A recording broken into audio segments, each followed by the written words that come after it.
10 আগষ্টত নাহৰকটীয়া মহাবিদ্যালয়ৰ প্ৰতিষ্ঠাপক অধ্যক্ষ ৰামপ্ৰসাদ চলিহা আৰু ডক্টৰ সৃষ্টিধৰ দত্ত স্মাৰক বক্তৃতা অনুষ্ঠিত হয়। আৰম্ভণিতে অনুষ্ঠানলৈ অহা অতিথিসকলক মহাবিদ্যালয়ৰ প্ৰৱেশদ্বাৰৰ পৰা গায়ন বায়নেৰে আদৰি আনে।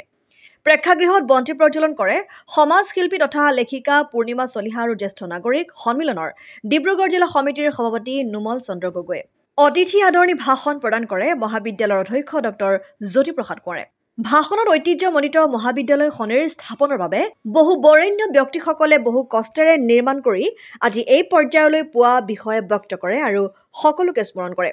ৰামপ্ৰসাদ চলিহা স্মাৰক বক্তৃতাৰ প্ৰথম অধিৱেশনত মানুহৰ পৃথিৱীৰ সন্ধানত বক্তৃতা প্ৰদান কৰে SCRET যোৰহাট চৌহদৰ অৱসৰপ্ৰাপ্ত যুটীয়া সঞ্চালক উপেন্দ্ৰজিৎ মহন্তই বক্তৃতা প্ৰদান কৰে।